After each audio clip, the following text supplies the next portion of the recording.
અમરેલીથી 5 kilometre દૂર આવેલ પવિત્ર ધામ એટલે કે ભોજલધામ તે ભોજલધામ મંદિર જવાના રસ્તે એટલે કે ફતેપુર રોડે નગરપાલિકા પાપે ફેલાઈ રહી છે ગંદકી। વારંવાર રજૂઆત કરવા છતાં નગરપાલિકા કરી રહી છે આખું આડા કાન। ફતેપુર જગ્યા મહંતે મૌખિક રજૂઆત કરવા છતાં ત્યાંથી કચરો ઉપાડવામાં આવ્યો નથી। અંતે ફતેપુર ભોજલધામ મંદિરના મહંત શ્રી ભક્તિરામ બાપુ મજબૂર થઈને આવ્યા મેદાને।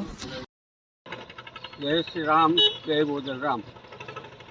આજે અમરેલી જિલ્લાનું અને ગુજરાતની અંદર સૌથી મહાન સંત પૂજ્ય ભોજલરામ બાપાની જગ્યા અમરેલીથી 3 કિલોમીટર દૂર આવેલી છે।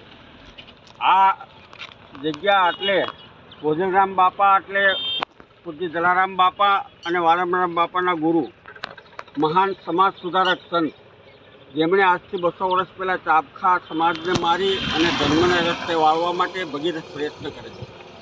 આવા એક મહાન સંતની આ જગ્યા આવેલી છે અને આજે ભોજલધામ તરીકે દેશ વિદેશમાં ખ્યાતિ પામેલું છે।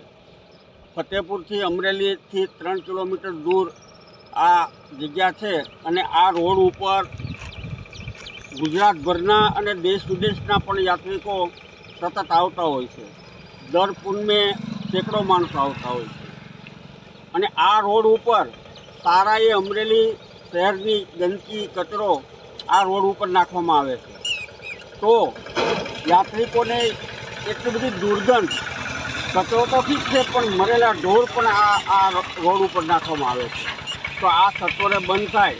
અમે સરકારમાં આગેવાનોને બધાને રજૂઆત કરી છે, કલેક્ટર સાહેબને પણ રજૂઆત કરી છે, લેખિત પણ આપ્યું છે, છતાંય કોઈ હજી સુધી આનો નિર્ણય આવતો નથી અને અમારે રૂપિયા લગભગ 17-18 કરોડના ખર્ચે મંદિર તૈયાર થઈ ગયું છે અને દિવાળી પછી આ મંદિરની પ્રાણ પ્રતિષ્ઠાનો ઉત્સવ 3 દિવસનો બહુ હશે તેથી લાખો માણસો આ રોડ ઉપર પસાર થવાના। તો એ પહેલાં જેમ બને એમ સત્વરે આ ગંદકીથી દૂર થાય એવી અમારી ખાસ આ તંત્રને વિનંતી છે। બસ જય ભોજરામ।